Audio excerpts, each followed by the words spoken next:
Hello. Hey, how are you? I'm okay. How are you? Doing well. Can Good. you see and hear me? I can. Oop, my phone fell. Yep. No worries. So I'm just pinning a comment right now. And Okay. also, there are some people working outside of my window right now because my dad doesn't seem to understand that some of us have to work during the day That's right. and that he can't have people literally hammering and drilling outside my window. Yeah. So, yeah, lots of adjustments. All right, here you go. How are you doing? I'm doing okay. I'm in the Capitol because Yeah, we're here voting on legislation. So that's how I am. yeah, that's wild. Is it? I mean, are people besides legislators still allowed into the Capitol right now? No, just legislators and essential legislative research commission staff. Okay, so I can imagine it's a lot different than a usual legislative session day. It's extremely different because we're not even in the Capitol voting. Leadership is over in the Capitol building on the House floor. Legislators are here in the annex, and we're texting in our votes and also filling out these voting slips that we'll turn in at the end of the day.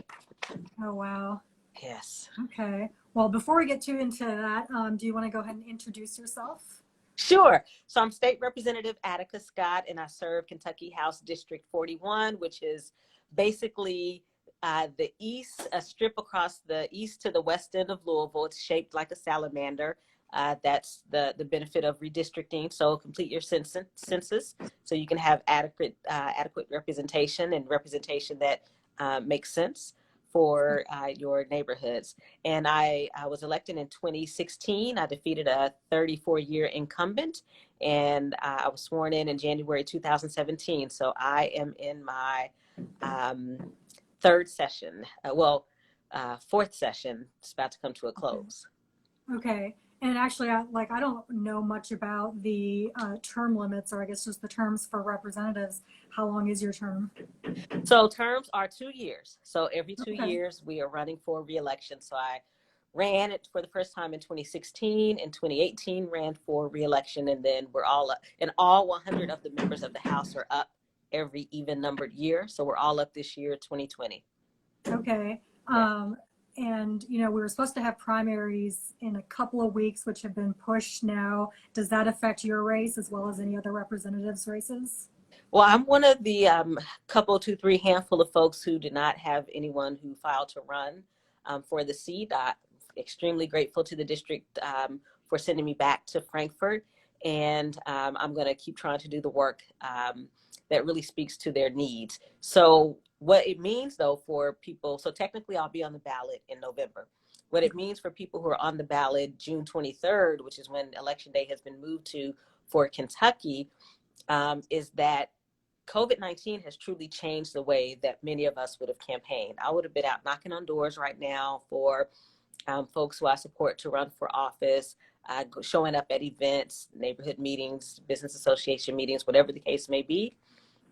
But COVID-19 has changed all of that. So in order to get the word out between now and June 23rd to voters to vote and to vote for a particular candidate, folks are really trying to figure out how you do that in this new environment that we find ourselves. So things are a lot different. And then you have the president attacking the United States Postal Service, not wanting to fund the Postal Service, which is only funded through government funds, which means that those extremely necessary pieces of mail that folks need, particularly folks who don't have bank accounts and need that stimulus check from the government, are going to have to wait weeks longer than the rest of us who have bank accounts. It also means for folks who are running for office, it could really take a toll on your ability to send out mailers, campaign mailers. So all of this is connected, and folks need to be paying close attention, but not only paying attention, take some action, speak up. Now is not the time to think that your silence will save you or protect you, because it won't. Right. And I mean, more than ever, I think even people who typically are insulated from kind of like I guess, a lot of the social justice politics or think that they're insulated. I mean, now more than ever, none of us are insulated from how things are happening. None of us are insulated. We're all impacted. And we're beginning to see things. I think some people are beginning to see things in ways that they allowed themselves not to see before, whether it's the health disparities that we're seeing and the disproportionality with COVID-19 deaths. So now all of a sudden folks are like, oh my gosh, Black people are dying at higher rates than everyone else, as if that wasn't happening before with other issues. But now they're seeing it. And I think there are people who are struggling with, well, what do we do with this information?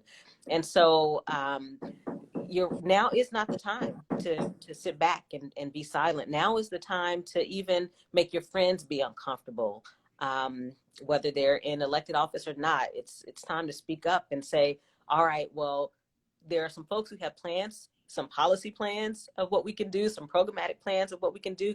Let's support that. Sure. And I guess besides making people uncomfortable, do you have some practical steps that people can get involved or make their voice heard or just feel like they're engaged? Definitely. So we're in the last 2 days of the legislative session, today and tomorrow, Tuesday and Wednesday. So folks have the opportunity between now and the end of day tomorrow, Wednesday, to make their voice heard on the bills that we'll be discussing. So if they visit the website, legislature.ky.gov, they'll be able to see the bills that have been filed to date and where they are in the political process. Folks, please know who your state rep is and your state senator is. If you're wherever you are, doesn't matter where you're tuning in from, if you're in the United States. If you don't know who that person is, now is the time to find out. Now is the time to go to your state government's website and look up who your state representative is and your state senator is so that you can contact them about those issues that are important to you. Far too often, people only look to what's happening politically in DC, only look to those campaigns that are happening in DC to get activated on.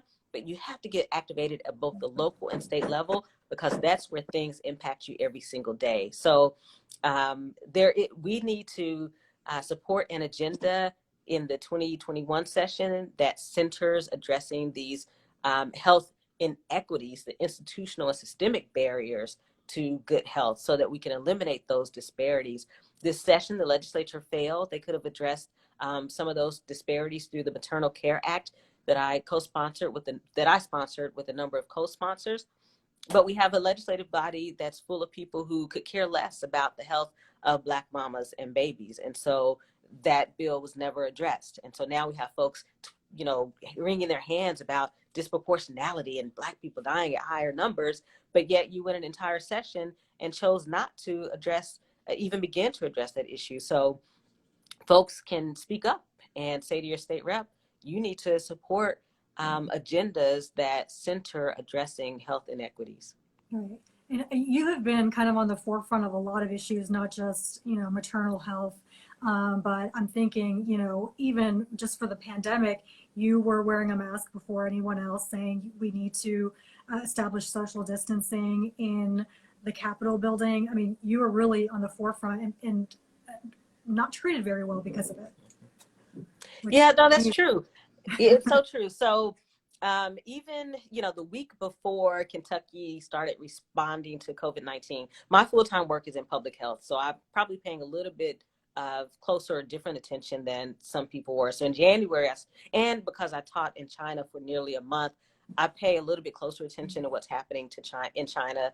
I stay in touch with my students and some of the faculty via WeChat. So in January, I was starting to pay attention to what was happening with the novel coronavirus. And then, oops, there's my phone again. Our computers are not set up for us to do these kinds of video calls, unfortunately. And so about a week before Kentucky started to take real action on the coronavirus, I was wiping down my desk in the chamber. And I had colleagues around me who were snickering and laughing, and I didn't care. Sure.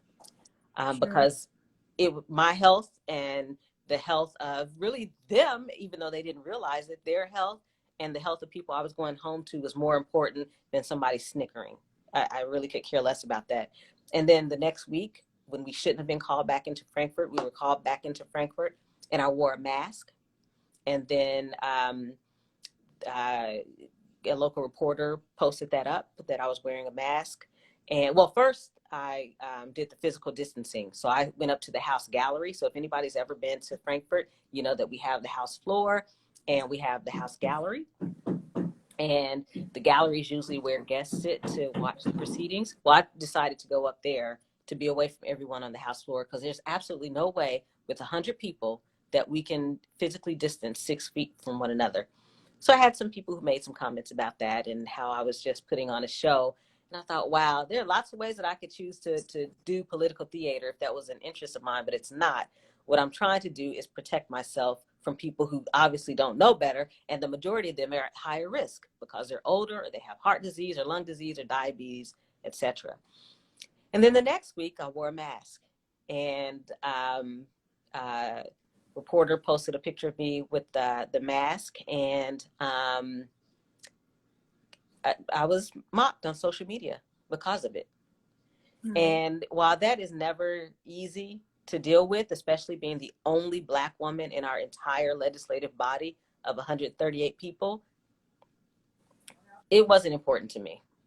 Mm-hmm. Health is more important to me. A friend of mine said earlier today that your health is your wealth. We hear that over and over again, and it's so true.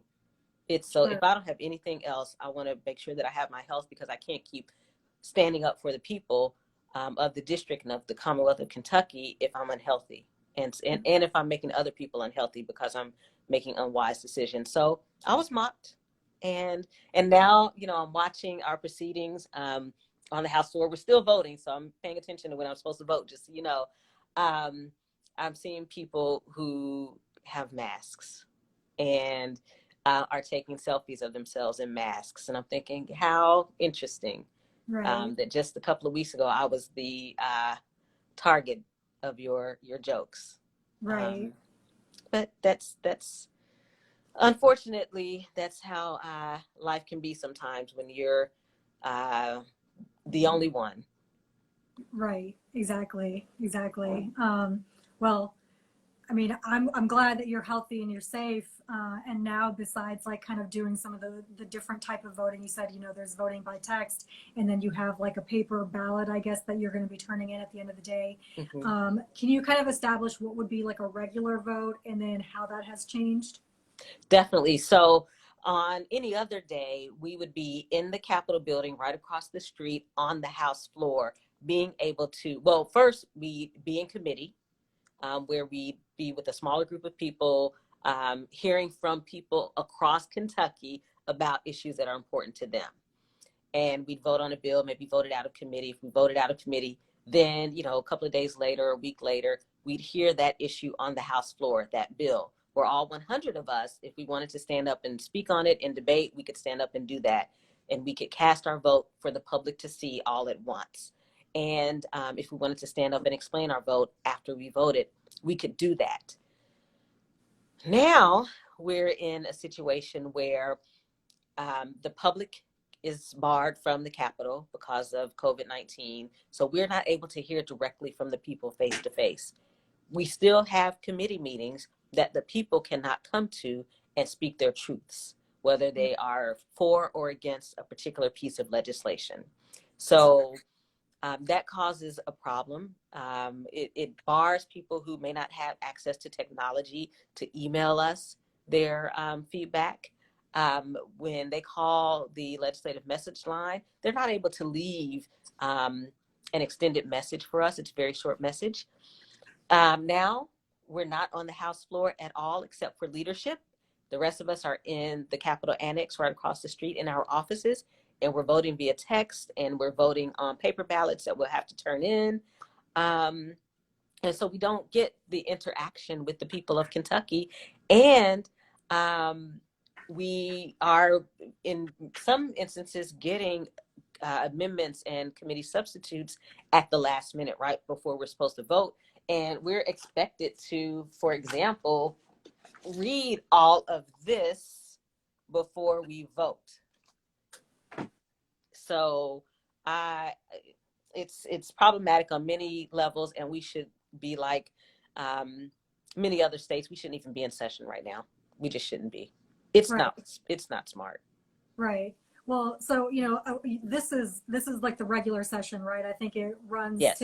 through April the 15th, Yes. where, you know, all of the things that you described would be happening. Is there a legal way to either, you know, I guess maybe not stop session, but like pause it until a different time? Are there other options available than what's being done right now? Yes. So one of the other options is that the governor could call a special session for sometime before June 30th.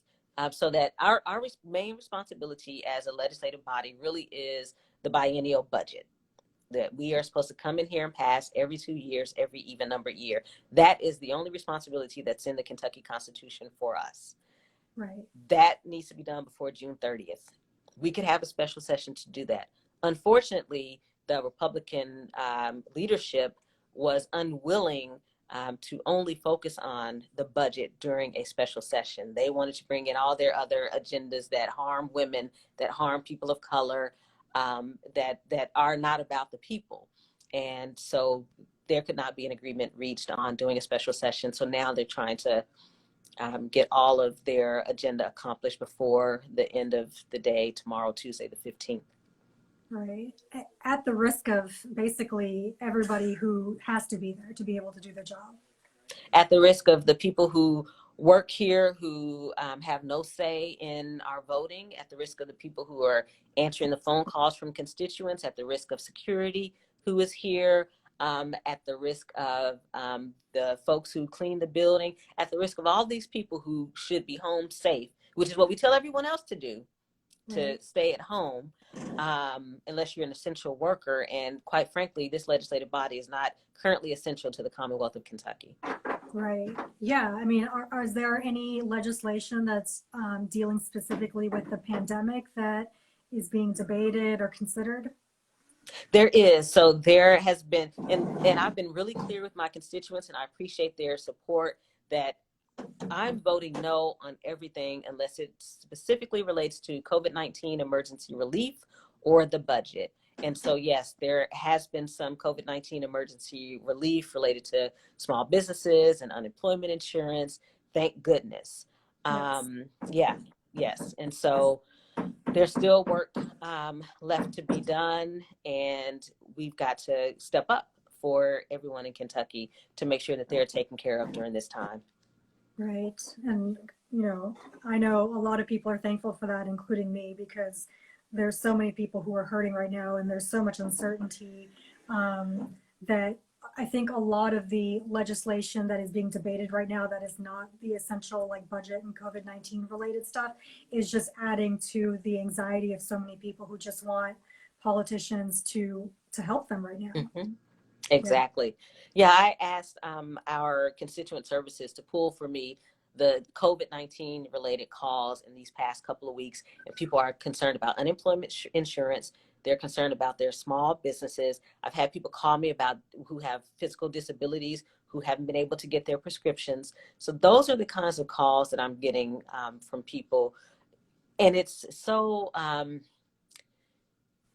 it's so unnecessary that we find ourselves in this situation. We live in a country where we have ill-prepared leadership that chose to ignore all of the evidence that we were moving toward a global pandemic. And we are not set up in this country or in this Commonwealth, or quite frankly, in the city of Louisville, where I live, to respond in the way that we were prepared for a global pandemic, let alone a natural disaster.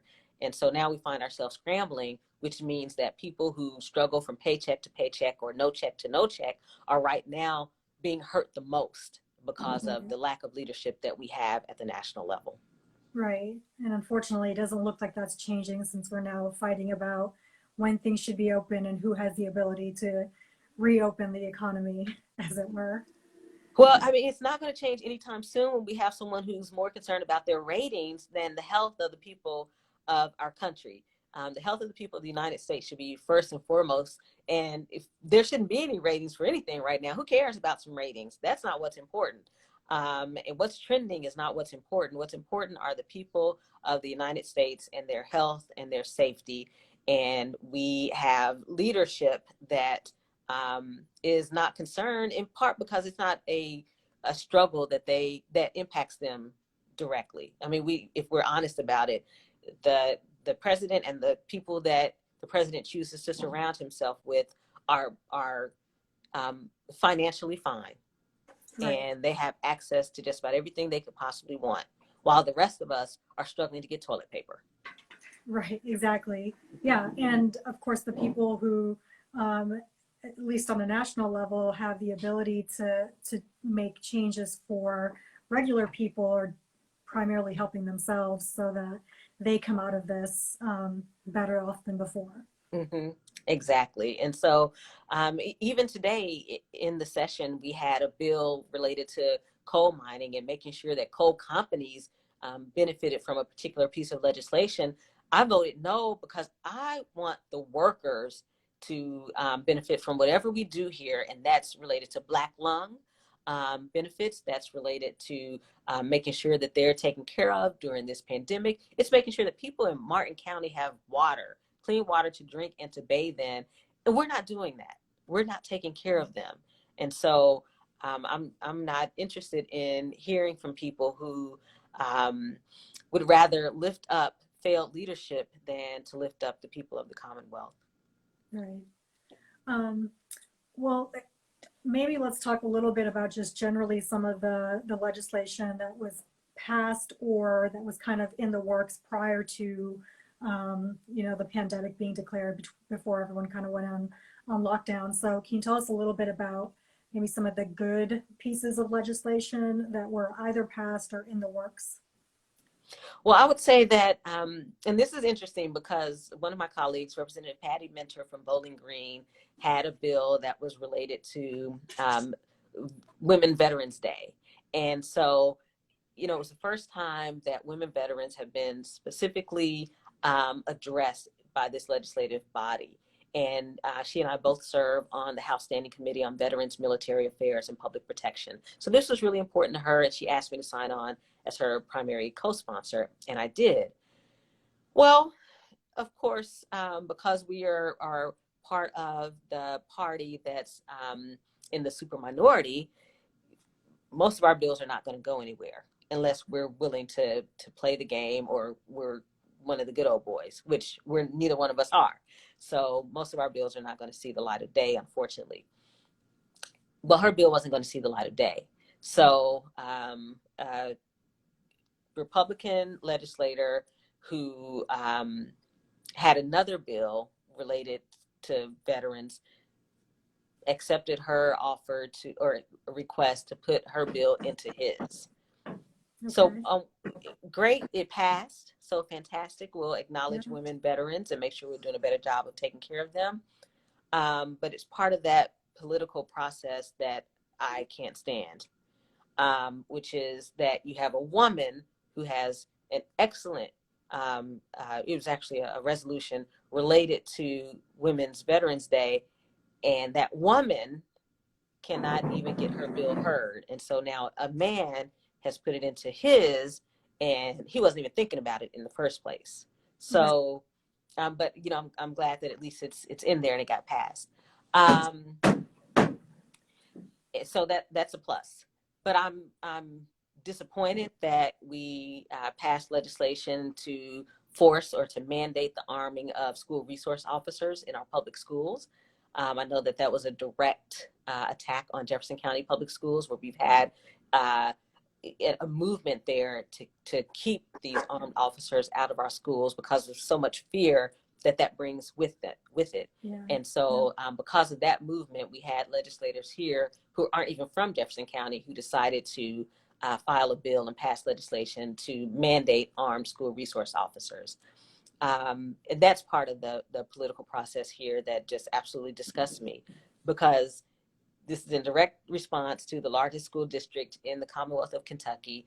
You don't believe that we should have our own agency. It's an issue where you saw a lot of Black folks speaking up and leading on this effort, and that disgusted you to the point that you decided, as someone outside of Jefferson County, that you would file a bill that you knew your supermajority would pass.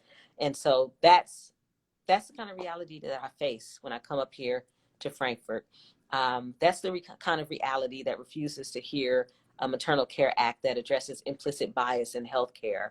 and really addresses this issue of, Black women, regardless of their educational level, being 3 to 4 times more likely to die in childbirth than white women.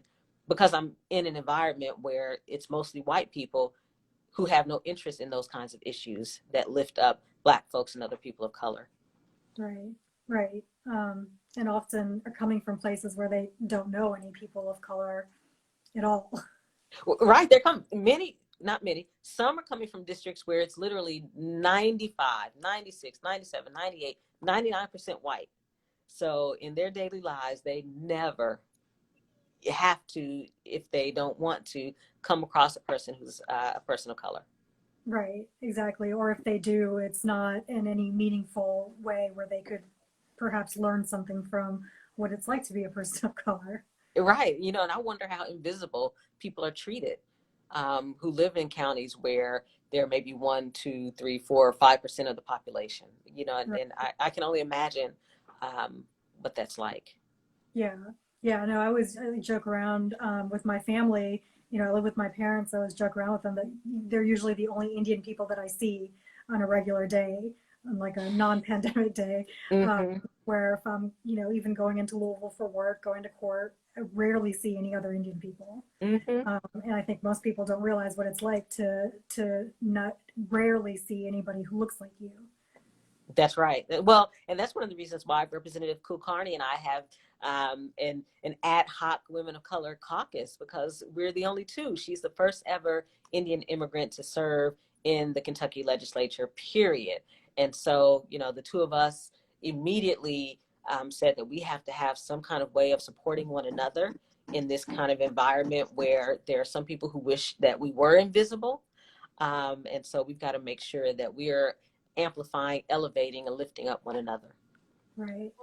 Well, when you mentioned Representative Kulkarni, she's an immigrant, and SB1 was one of the more contentious bills, I think, that came out of the session, which would mandate, and correct me if I'm wrong, but it would basically mandate local authorities to work with ICE, to work with federal immigration authorities. And my understanding is that it's maybe a dead bill now, that it hasn't passed, but of course we still have, until tomorrow. But can you tell me a little bit about what you think about that? And, do you think it's going to revive itself at some point in the next 24 hours or so? I don't think that Senate Bill 1 is coming back. Amazing people from across Kentucky. This is one of those examples, folks, where when you choose to use your voice and use it for good, that you can defeat bad legislation. And so this is one of those instances where people across Kentucky raised their voices, contacted their elected officials, contacted the governor's office, contacted everybody in state government to say no to Senate Bill 1. And so that's why it hasn't gone anywhere. And I'm really clear, and I say this publicly without reservation. The ICE office in Jefferson County is in District 41. I believe we need to abolish ICE. It serves no useful purpose except to separate families, and we need to be keeping families together. So I was in no form or fashion interested in Senate Bill 1. I appreciate the people in the district who were emailing me just out of GP, General Principal, emailing me saying, please don't vote for Senate Bill 1. We know you're not, but just so you have this and, as your backup. I appreciate the fact that they knew that that wouldn't even stand a chance with me. And we've got to make sure that we change the face of who is serving up here so those bills don't even get filed in the first place. So wherever you are, please consider running for office. I have run and lost on more than one occasion. So the loss shouldn't be your defeat, especially if you're not running for yourself. If you're running for your community, if you're running for your people, then you run, right? And if you lose and you still have it in you, you run again and you may very well win. Right. Yeah. I mean, so can you tell us a little bit about your personal journey and, like, running and losing and running and winning? What kind of community support did you have? What kind of community, I guess, backlash did you have? Can you tell us a little bit about that? Sure. So 11 years ago, some girlfriends and I, Black and Latinx, got together. And we, for, months, we would sit around each other's kitchen tables and talk politics, pop culture, all the good stuff. And we just came to the conclusion that we didn't feel like anyone in local or state or even national office represented our beliefs and our values. And so we started talking about, well, what are we going to do about it? Because we could just keep sitting around these kitchen tables and, moan about it all we want to, but what are we going to do? So eventually we decided one of us had to run. And then we had to figure out who that one of us was. Some had um,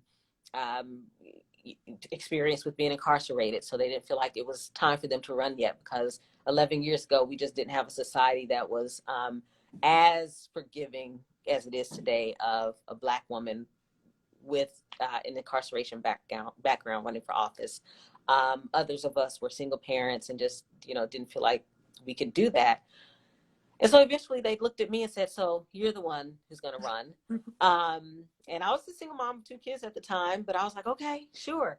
And then they poured their all into me, all of the resources, their time, energy, money into me to run for school boards. I ran for Jefferson County Public Schools Board of Education. 2010, I was on the ballot and I didn't win. It was my first time ever running. It was a 5-way race.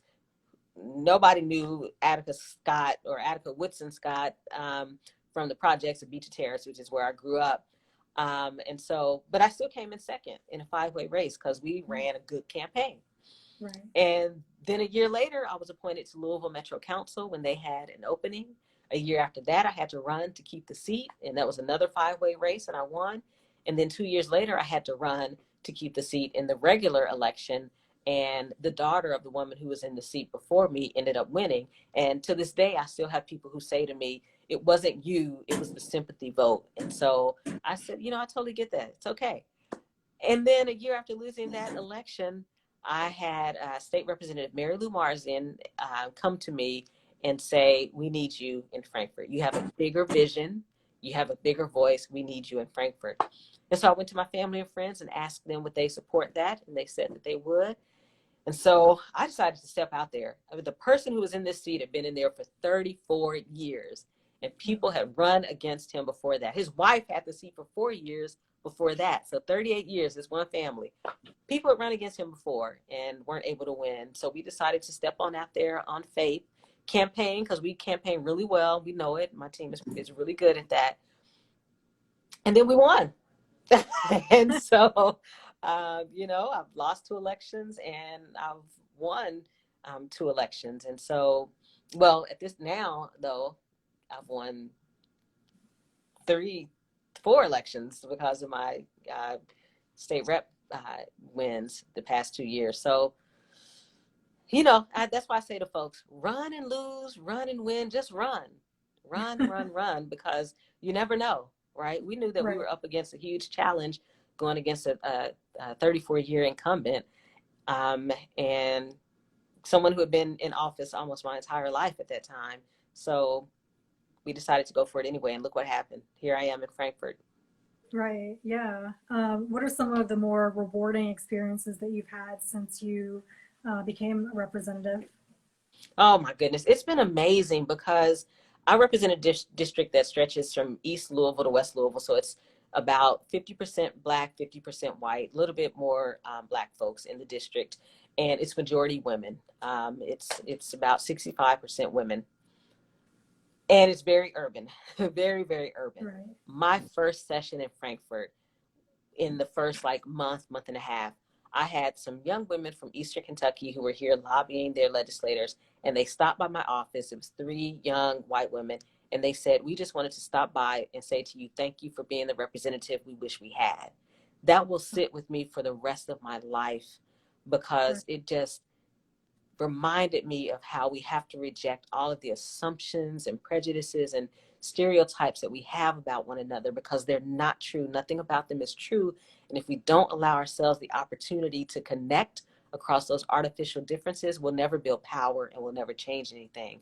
So them coming in here to say that to me will forever sit with me. And it's been one of the most important experiences that I've had since I've been in Frankfort, and I'm glad it happened during my first session, because it's helped to shape the way that I try to lead here in Frankfort. And the fact that I try to go all across Kentucky, wherever people invite me to, I will show up in Kentucky, because I know that that's coming from a place of authenticity and that it's coming from a place of we have to build together. So let's figure out how we do that.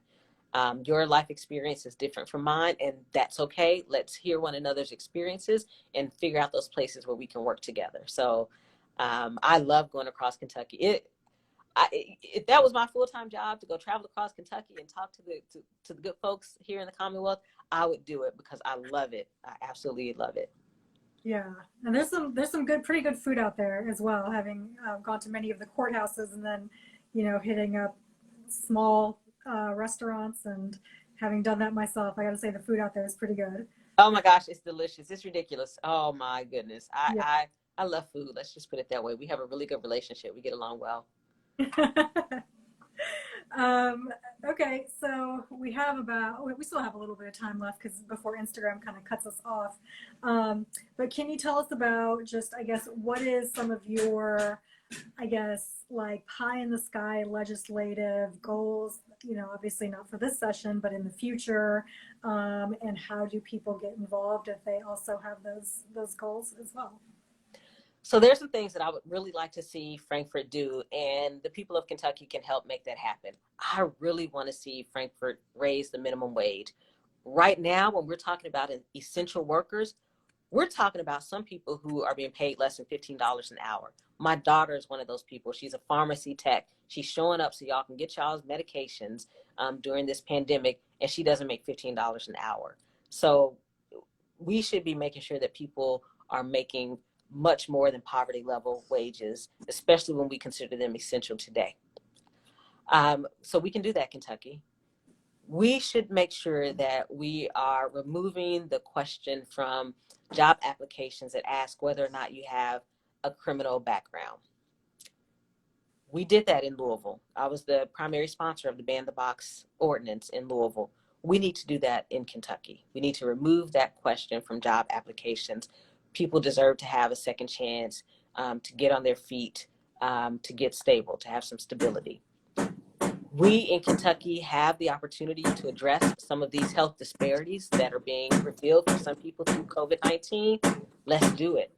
Let's address maternal care. Let's address implicit bias in healthcare, which is one of the biggest reasons. It's institutional, it's systemic, it's those barriers to health that exist. We can do those things, Kentucky. We need folks to step up and take part. It can't just be the legislators in Lexington and Louisville, the urban core, who are trying to advance these pieces of legislation.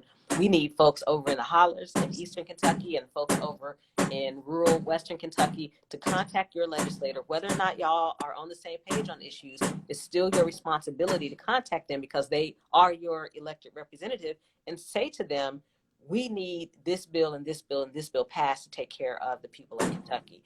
And Right. if they aren't willing to step up and do that work, you have a responsibility to get them out of office. There's always somebody who's much better to run for office. Always.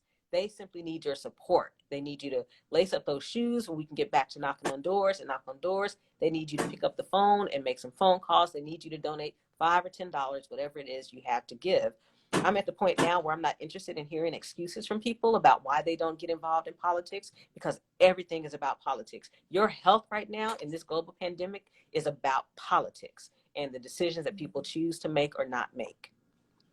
Right. Yeah. And I think that's a really important note because, like especially a lot of people that I know with Bernie Sanders dropping out, they just feel so, I guess, distant from, the 2020 presidential election that they've kind of just given up and said, well, I'm never going to vote for Biden. And so I just don't care anymore.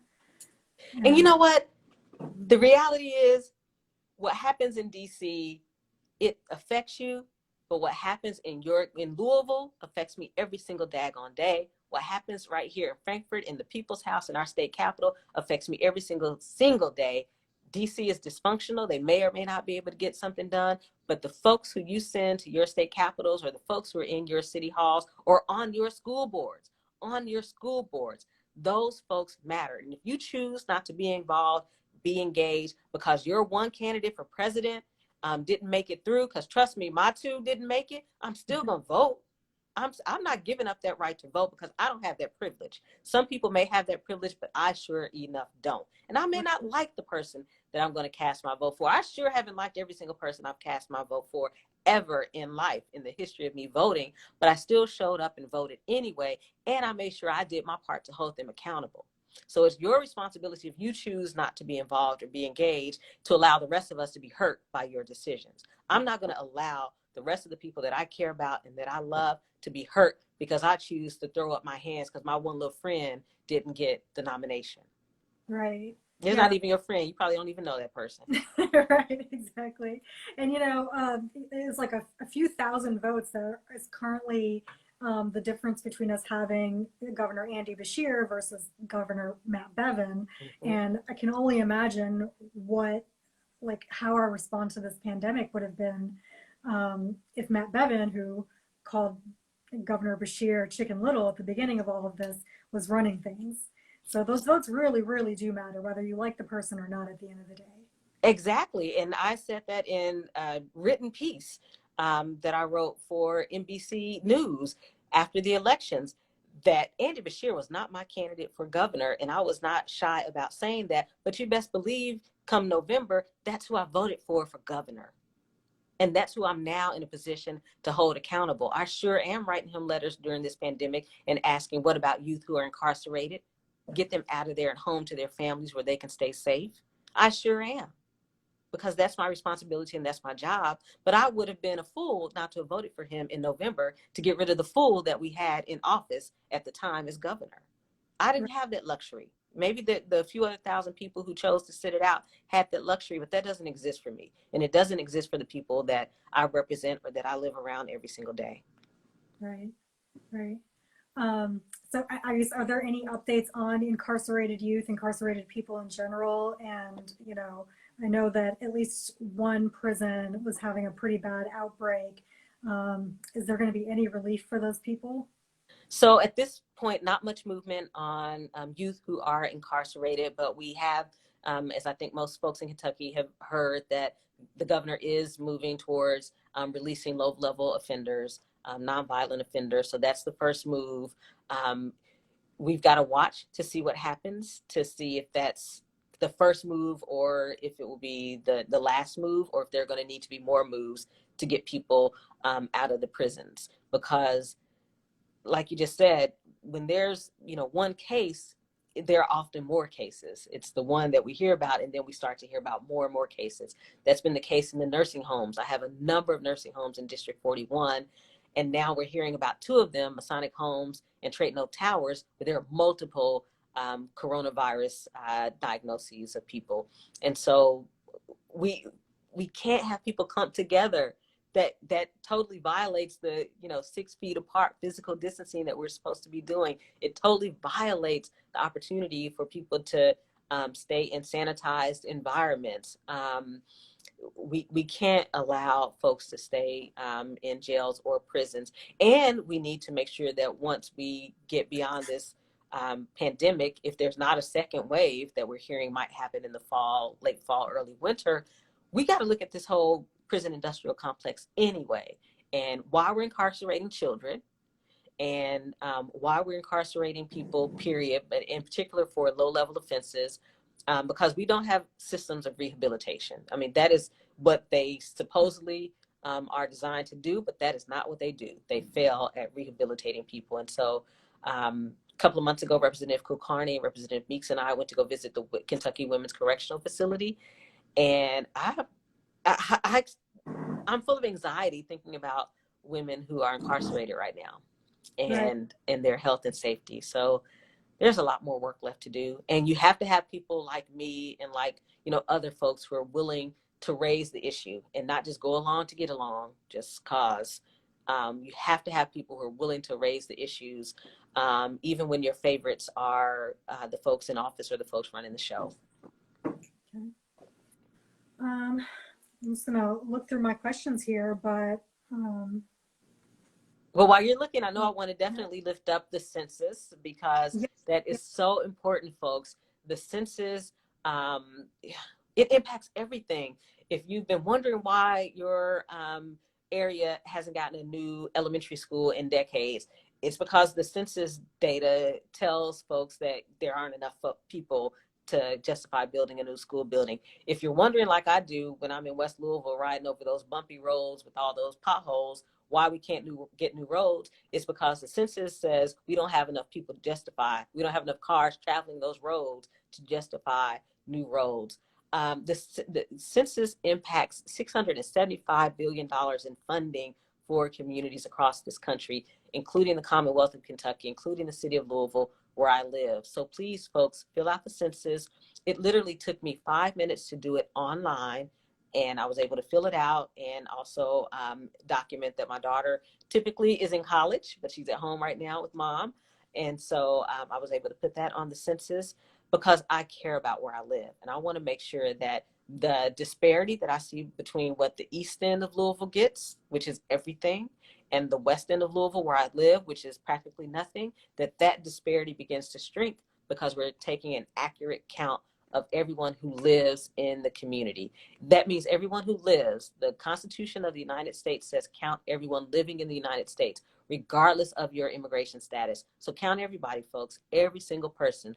Make a phone call. If you want to do some action, if you want to leave this Instagram live and feel like I have something to do, call 3 people this evening, text 3 people today, and ask them to complete the census. That's one thing that you can do to make a difference.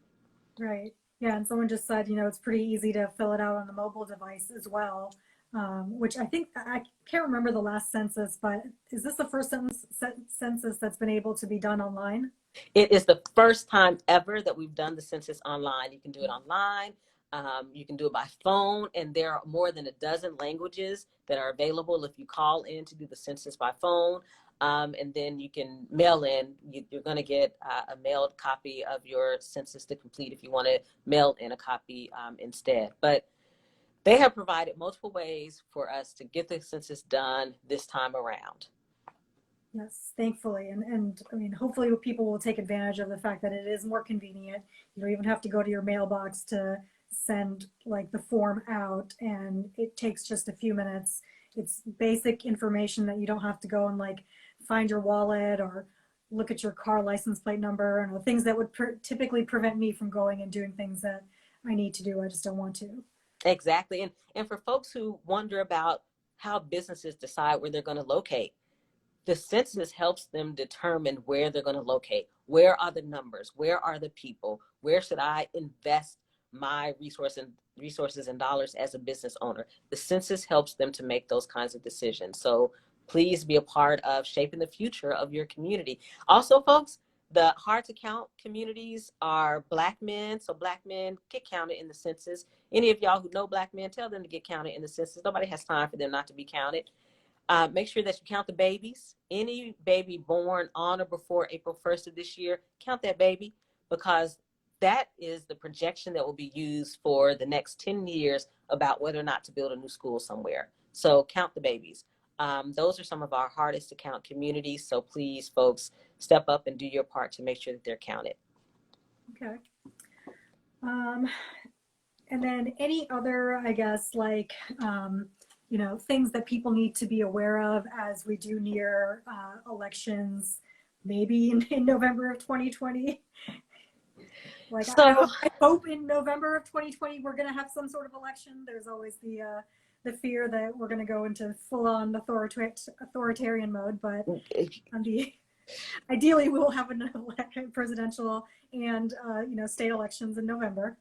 So what I'm concerned about, and I think that folks have to pay attention to, is we saw what happened. I talked about this earlier today with some folks. We saw what happened in Wisconsin last week. I have friends who live there who talked about having to stand in the rain or stand outside for hours to be able to vote, and then to go inside the building and have 100 people in there. So you again can't do the physical distancing with 100 people trying to vote.